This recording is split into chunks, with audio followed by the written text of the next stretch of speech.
Okay, so last satsang, I believe, we talked about sacrifice, and there was a post made. Passa-me aquela postagem para aqui, sacrifício. There was a post made about sacrifice, and a few questions arose about it. So I'm just waiting for that post.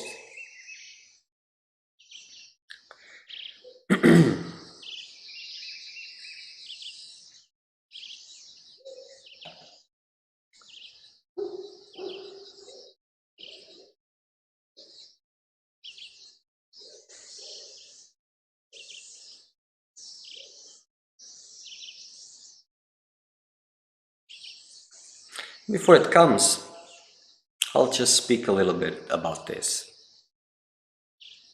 There is the current, the normal current of seekers of truth, and there is this movement, New Age movement, which talk about the changes in society, in individual and collective relationships, and that is trying to bring these values from spirituality into normal daily life as a society as a whole.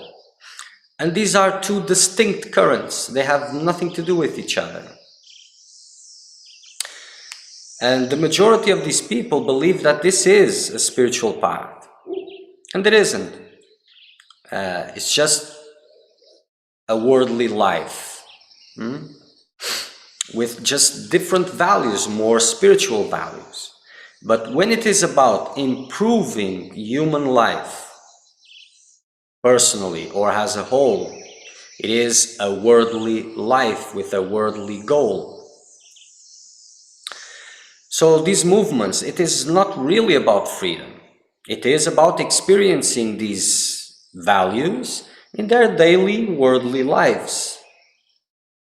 And it is quite different. But the thing is, these two movements, they seem to go together, and there's a mixing, and it seems like the same language, the same purpose, but no, it has nothing to do with it. They are completely different.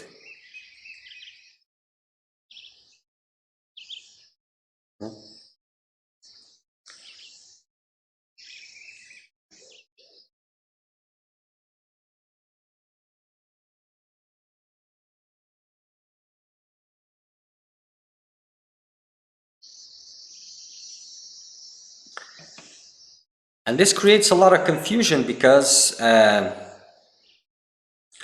language is becoming the same, and the understanding of it is creating confusion. So when I made that post and when I talked about sacrifice, it was clear that these confusions in comprehending what was there, interpreting, they would appear.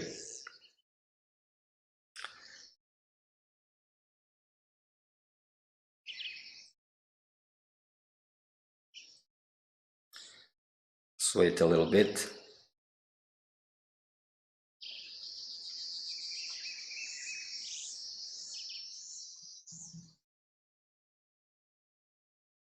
It's quite simple to understand. What talks about improving human life, human relationships. This is worldly goal. It doesn't matter from where it is coming, which tools are being used. This is a worldly goal.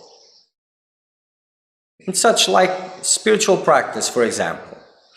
If you're doing spiritual practice with the intent of freedom, that is one thing. If you're doing spiritual practice with the intent of feeling good, of improving your life, this is a worldly goal. And spiritual practice with worldly goals they don't give the fruit of freedom.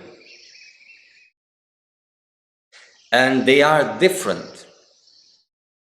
You see, when you're doing spiritual practice with a worldly goal, with a worldly mindset, and I'm giving the description for those who are doing this, but they're really after freedom and they believe that it is through that feeling good or whatever. But it isn't, because when it is through this feeling good, there is a limitation in how deep you can go, in what you are able to face. And that limitation is enough to kill that practice to flourish really.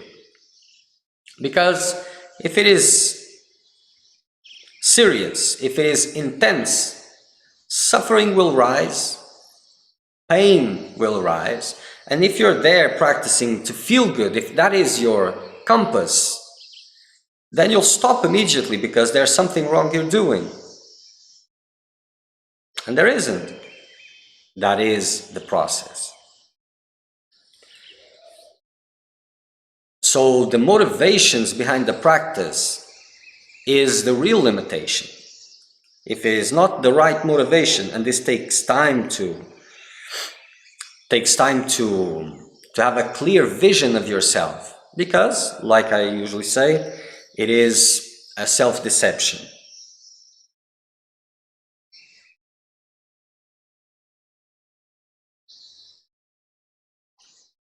Oh, Jedi, eu quero a postagem. Não é isto, é postagem, sacrifício. Então passa para cá.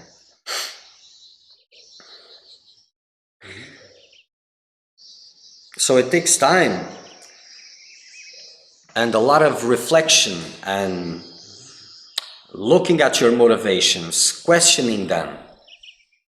Because instinctively and everything pulls for this improvement of life, of circumstances. It is human nature. But as you question this, you are able to identify these investments and starting to go beyond them. But all these things are different. Language is different.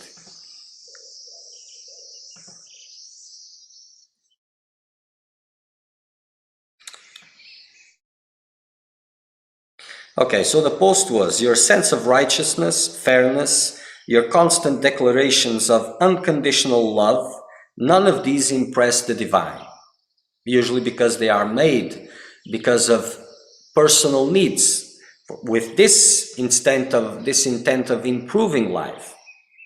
And if they are not made this way, the rest will follow. If they are made only this way, the rest will not follow. So the life of the seeker of truth is constant sacrifice. And it is the fire which is born and maintained through constant sacrifice that brings God or the divine to you. And I left God here just with that same purpose. For those who are reading, to have an opportunity to question their own beliefs. And seekers of truth tend to do this. Others just tend to compare if the words or the sentences, they don't match instantly with their beliefs, the language they are used to, then they just reject it. So this is why sometimes I use these words.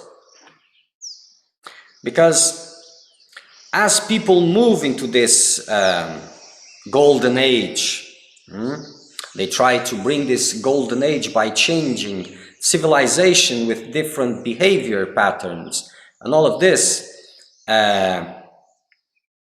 they tend to make superficial changes. They create on top of that character that was there from birth, whatever that means, they create another character that is the spiritual character that has to behave, react, speak in a specific way, and none of that, or very little of that, is authentic. Instead of working those underneath layers that really bring the transformation of your conditionings and release that which is natural. They tend to just, on top of those conditionings, create another level of conditionings. They become angels with horns beneath, but that's...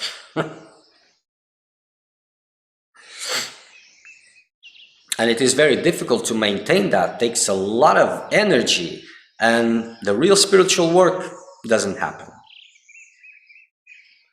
So on top of this post, there was questions about it.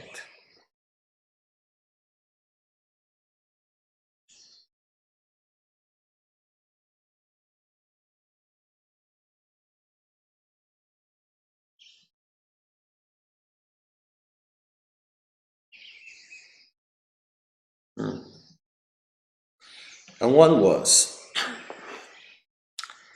my question was about constant sacrifice of the seeker of truth that one has to burn and maintain. Maybe my interpretation is wrong, but how can sacrifice, meaning an offering to God, bring truth? How couldn't it? Is God your schoolmate or your classroom mate? Is it just a symbol from the most gullible? Have you forgotten what God is? That which you speak through when things get really difficult. It's these questions, these naive questions, that come from a vision which is completely far away from the quest for truth, completely far away.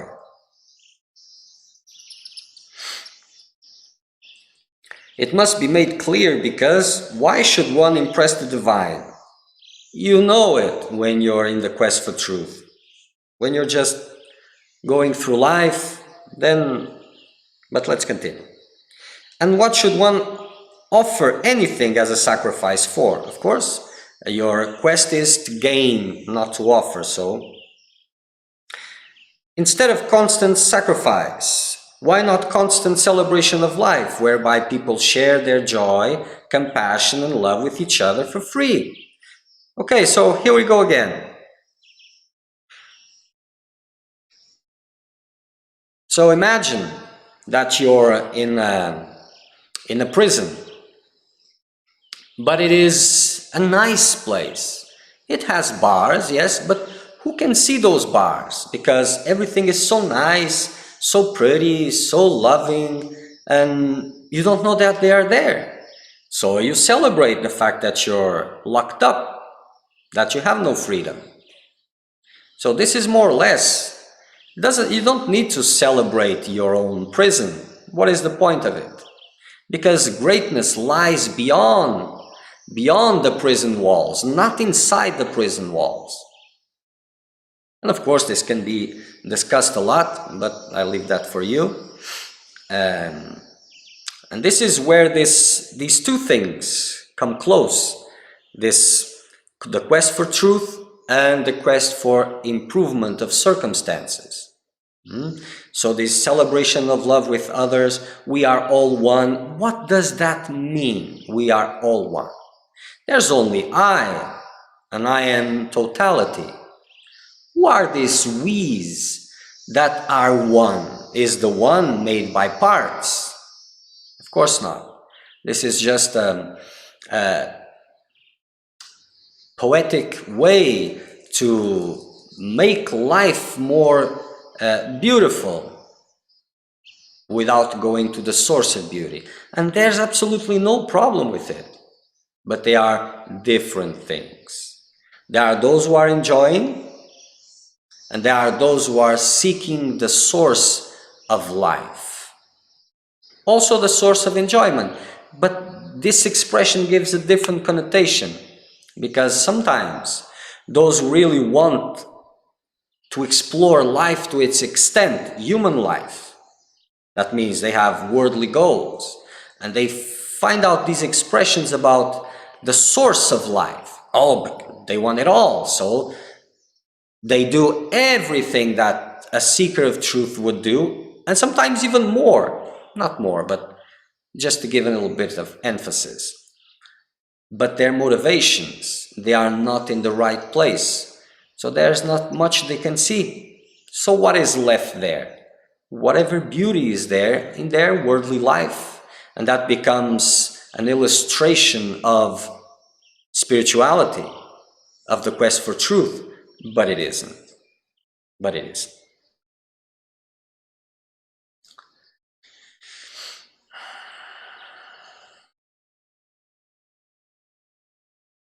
Transcendence, it is one thing. New Age philosophy speaks about improvement of worldly life, of worldly circumstances, a golden age to replace the Iron Age, where all beings share love and harmony and aspire for spirituality, but that part has not come yet. Let us change the circumstances for. This is the mindset, and it is different. See, this appreciation of life, it is useful for certain seekers as they try to expand their level of consciousness, but not as a way to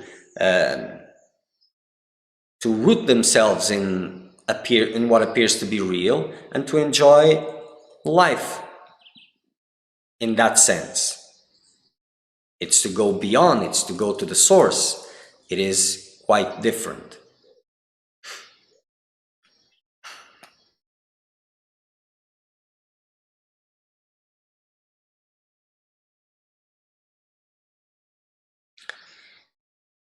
Because in the end, if you celebrate life or if you curse life, it doesn't make much of a difference. Time continues. Time continues. Only those who seek transcendence, only those can go beyond. And there was something else.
Well, I thought there was another one, but I'm not finding it.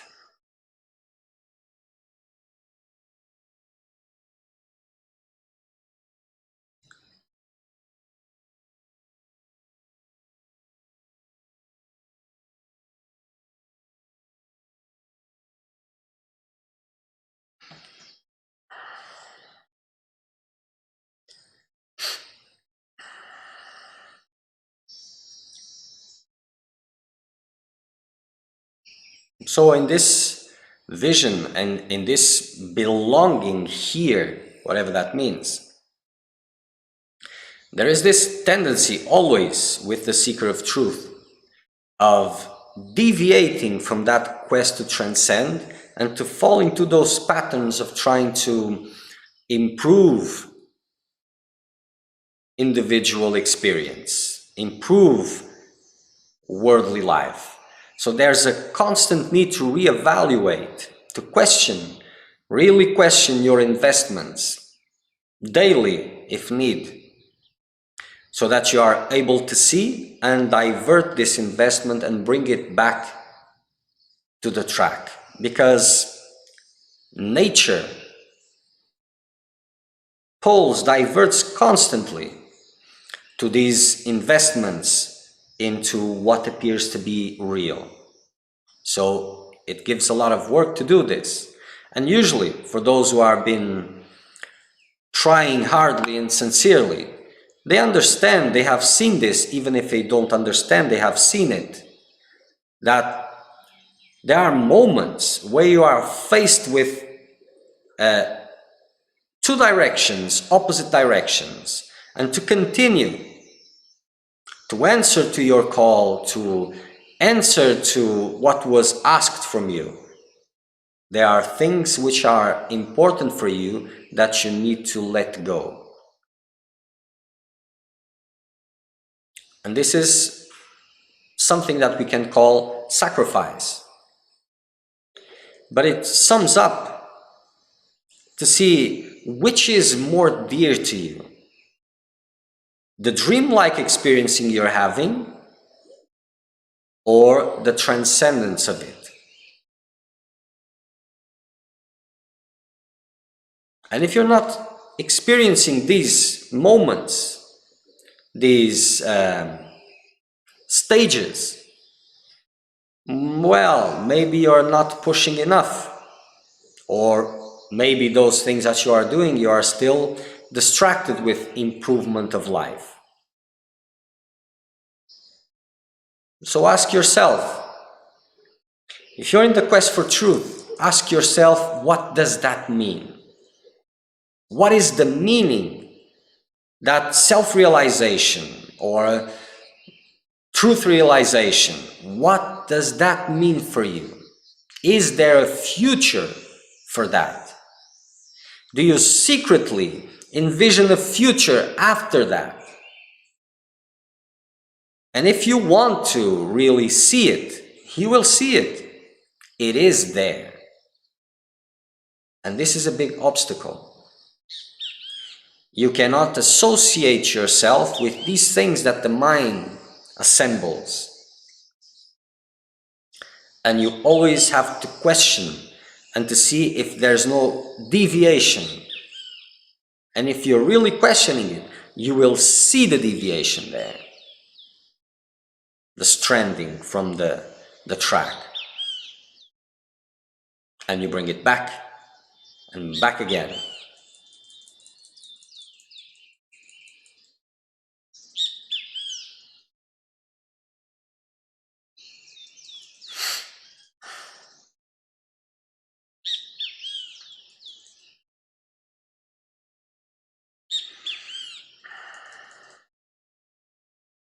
So whatever you can observe collectively, the tendencies that start to become more visible, well, you can have an idea where society as a whole is moving to.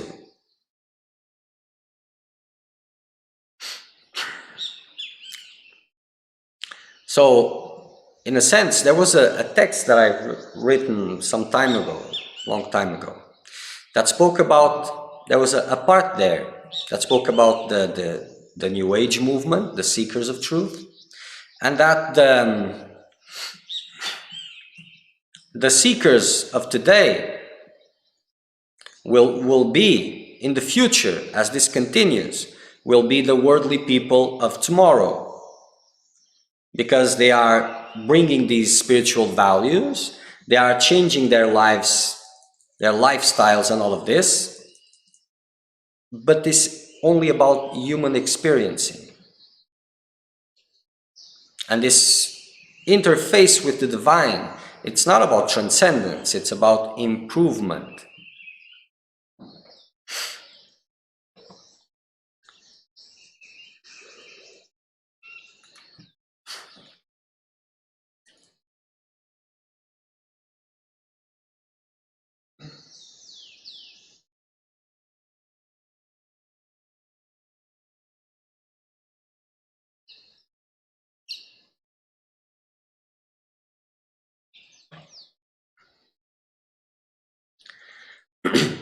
So as we see society moving and adopting all these spiritual practices, supposed spiritual practices, because they are only spiritual practice when they speak about transcendence, because it is the motivations that brings the fire out of them. It's not the repetitions, but the motivations. So people have different experiences with different practices according to their motivations, the reach that it is possible in that moment.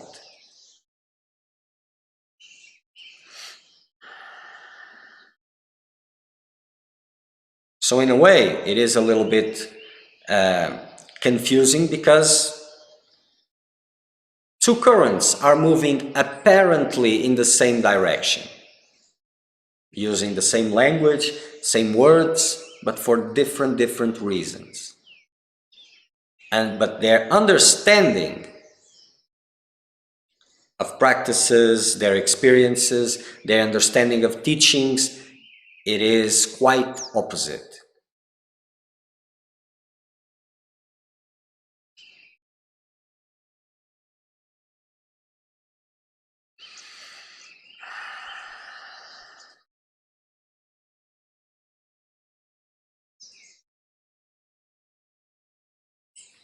Celebrate it or not, as long as you don't realize who you are, this is what is left. This is guaranteed. Improve it or not, this is there. And the more you improve it, the more attached you become to it, the more far and far you become from transcendence.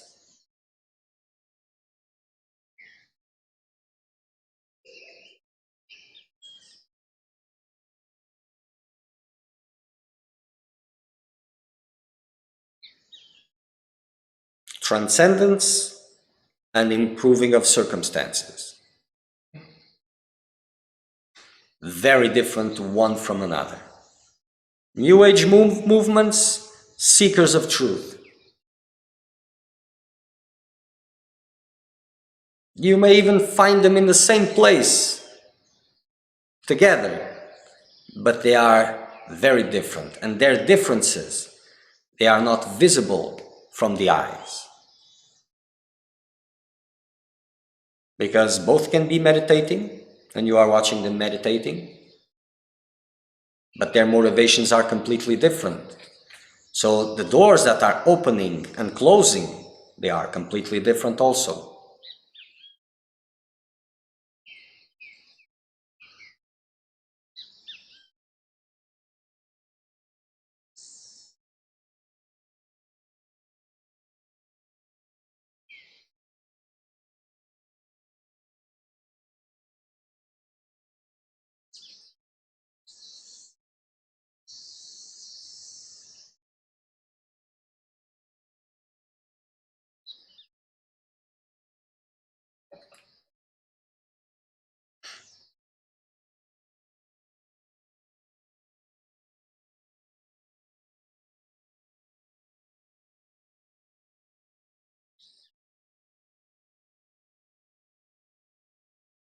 So there's a question here from Pavel. May I humbly ask a question? How do I release guilt? This is a very general question. If you can make this a little bit more concrete, more specific, it will help. See, guilt comes from a twisted understanding that you are the doer, but it plays an important part as you believe that you are the doer. So wisdom is not there to nullify guilt, it is there to transcend it. But transcendence, it doesn't mean leaving it behind. Wisdom and knowledge are different. So guilt, when it is there, and the context would be good, but guilt, when it is there, it is giving you an opportunity to, at that level of understanding, making something about it. So if guilt is there, then retract of whatever that guilt is there. So if the specifics, if you send the specific, it will be more complete. Then the releasing of guilt comes from this retraction, to make it Even if guilt is there, your heart needs to put something outside, you need to acknowledge that, but the context makes the difference. But that's one side of the issue. The other side of the issue is disidentification from whatever functions, attitudes are from the body. Those personal aspects, they don't belong to the individual. But that's a different story. Because if this is the question of someone just dragging in guilt and seeks a way to get out from it, from his life, it's not enough and it will not make a difference.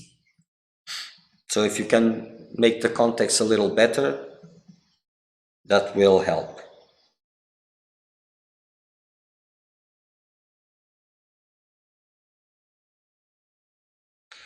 Okay,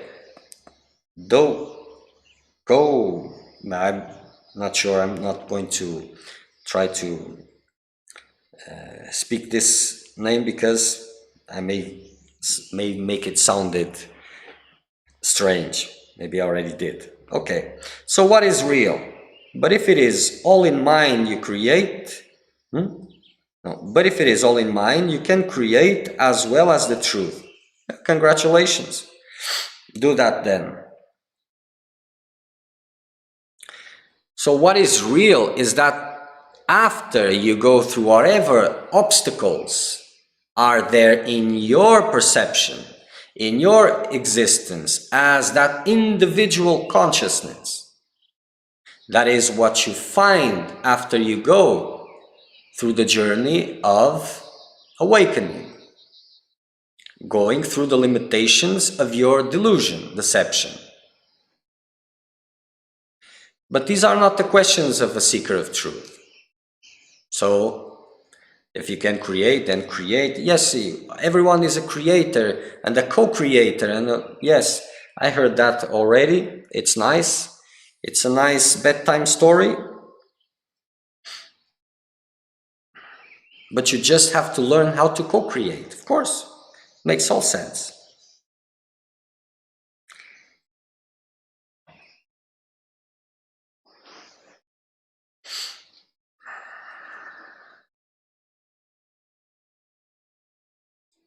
Transcendence.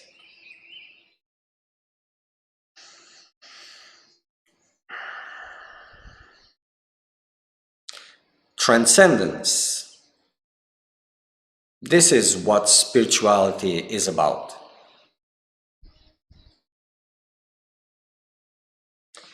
Time you lose improving your delusion, it will work against you in the end. First, if you actually finish it, you will see the futility of that exercise because it won't have what you were looking for. And the better it becomes, the more difficult it will be to let go. And it is natural because, you see, first nature denies the satisfaction of your individual desires, those circumstances that you wish it were there and you believe that would make the difference.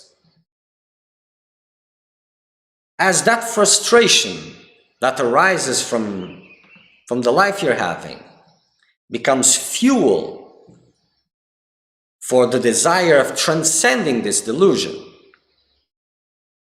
and as you become really serious about it, then nature will start bringing to you, giving to you, those previous desires that was depriving you. What for?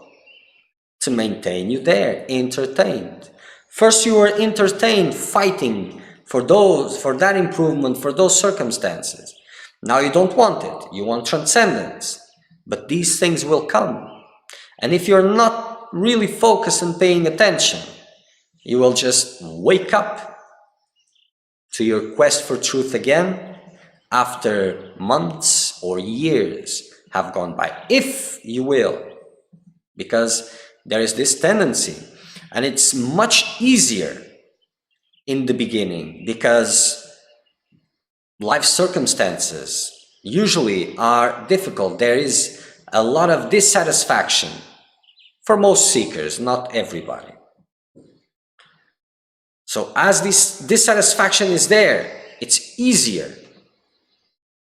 But as these comforts, these loving situations, all these things start coming towards you, it becomes more difficult to continue. You become more soft, and you tend to distract, to sit down.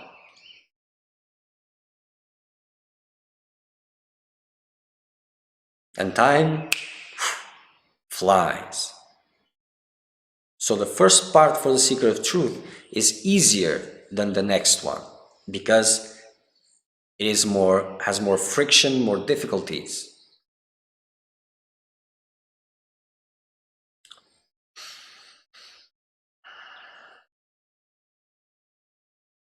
So if you're a seeker of truth, first you will find resistance from the world. Then the world will embrace you, will try to seduce you, bringing all those expectations you had.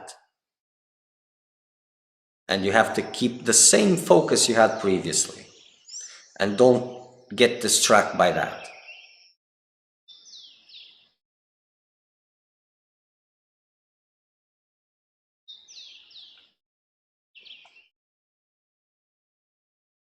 So these fightings for circumstances, society, and all of that, that is a different movement, We're living all together in a fraternity and all these values. It is very nice, of course,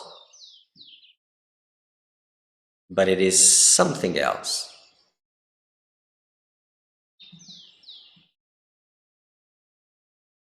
And there is a saying, more or less, that sometimes spiritually evolved souls, they choose these difficult times to incarnate because they understand the advantages that these times offer. The difficulties, the dryness, the spiritual dryness, and all of that can become a super fuel for those who are really thirsty for truth. And all these words that I'm using, and if you go back to the scriptures, to the stories, you will not find this language, this New Age language of we are all one and all of this. Maybe in some translations made by these New Age movements, but in the old stories, it's not there.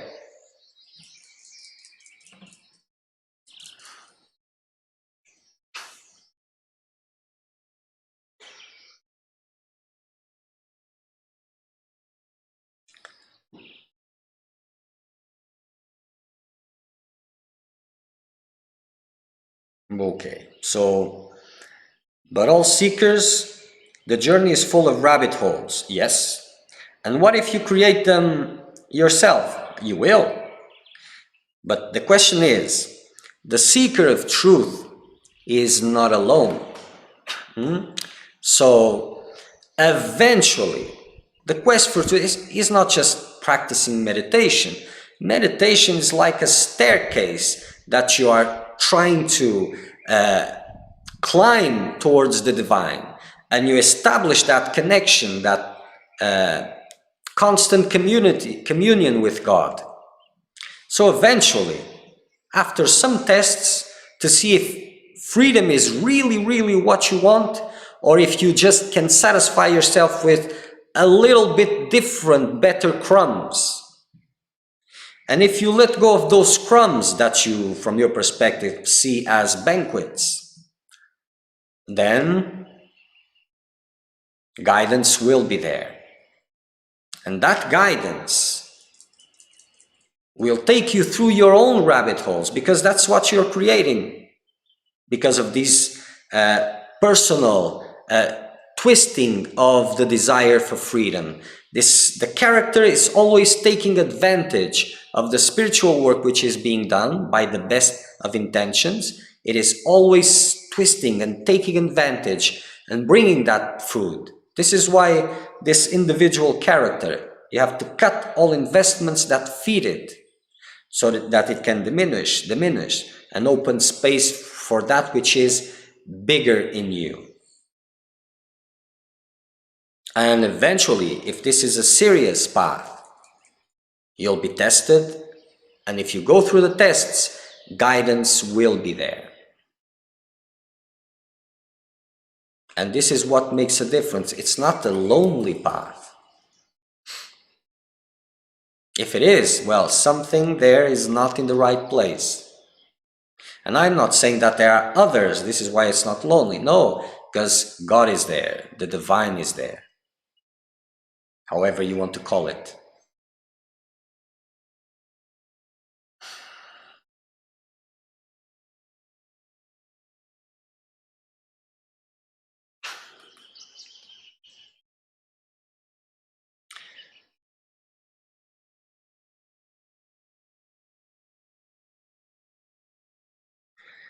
Well, okay, Pavel, it's a little bit better, but you can improve this a little better yet. How do I release guilt that I have towards other people of not being able to help them in any way or be of service? Well, if you're not disturbing them, that is enough. Not helping them, that is something else. You see, if you're on the spiritual quest and guidance is telling you that you have to serve in whatever circumstance and help, well, serve is a better word, because this is what really helps you. Helping others, that comes from some sort of vanity. You see, people can take help if they want, but they cannot be helped. Because whatever you observe that someone is living, how difficult it may be, there is a part that doesn't want that, for sure, the superficial part, that which is visible. But innerly, secretly, that is exactly what that person wants, because it justifies its own reality. So you may be available to serve and to help, but helping is not in your hand. That is vanity. If help is possible, only the person can help itself. And if you are there available to serve, you can be an instrument for that. If the other really wants it, and if the other really wants it, the other will come out from where he is, he will stretch his hand, and it will use the tools, you or something else, to get out from there. Because you may take that person from that circumstance, and you put it in safe grounds, and eventually that person will go back to where it was. This happens again and again, again and again, and again and again. So if by any way this helping others is a source of valor to your individuality, to your misconception, so if by any way this service or this helping others make you feel better or worse with yourself, this has nothing to do with the others yet. It is about the same struggles of self-importance and all of these things. And this has nothing to do with spiritual practice.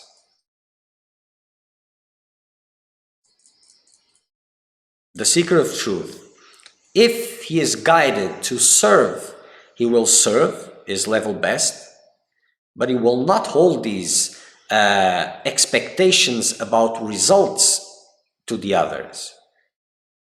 Neither guilt. He is there, he is available. That's his part. And not because he is available because he wants to change the world. because guidance has put him there, and there's something he needs to learn with all of that. Maybe compassion. But eventually, Seva talks about service. Serving everything and everyone apart from yourself. Using all the energy in the body and in the mind to serve others. And not because serving others is important, but because there is a time that you have available. And you cannot do two things at the same time, more or less. So as you are focusing in serving others, for sure, you will have less time and opportunities to serve yourself, unless motivations are not in the right place, and you are looking at the service that is being given to you, being say, okay, now you do this, and you are using that to still feed these individual needs, self-value, importance towards others, and of course, if this is importance, then you will live these ups and downs. You'll be very happy when things go right, when that person got your help and it changed and improved, and you'll be feeling guilt and all that when in your mind it has gone wrong. So the one who is helping is the one who is really receiving help. Seva is about the seeker of truth. It's about the doer of that seva, not about the receiver of that seva. And as you are engaged in service, you will be facing these things, because those twistings of the seva, those contaminations will be there. And it is up to you again and again to reevaluate what you're doing, the motivations. And when you get sad, when you get guilt, all of that, those are signs that the twisting is there. And this is opportunity for you to see it and get out from that. And this has to constantly be there, this evaluation, because it is more or less automatically.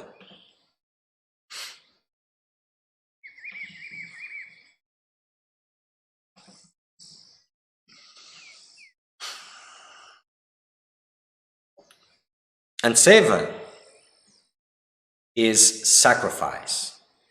The sacrifice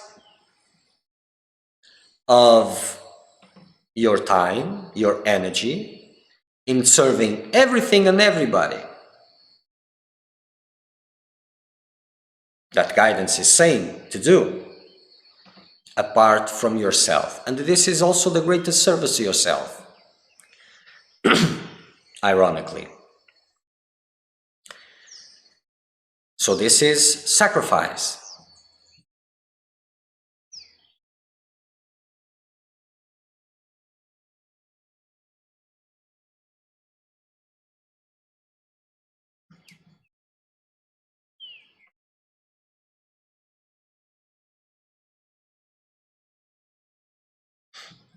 You're welcome.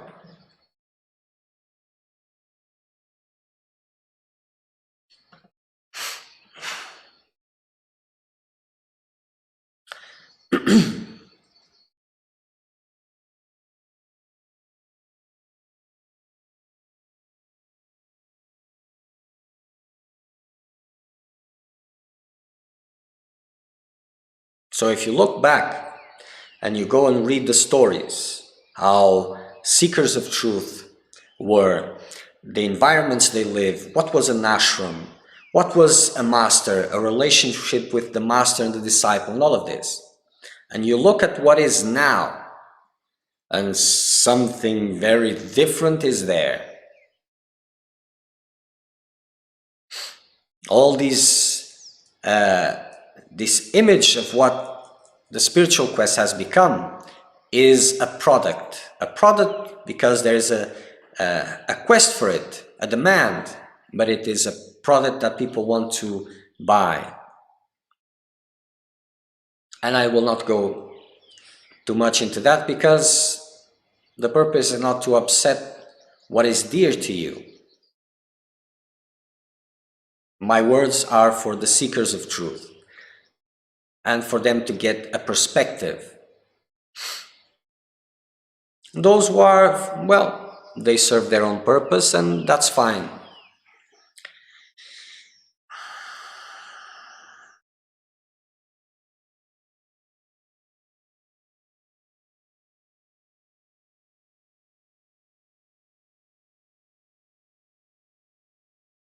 Okay. So next satsang will be Wednesday, 9 o'clock in the morning, UTC -3. Till then, reflect, intensify your practices, make it real for you. Watch.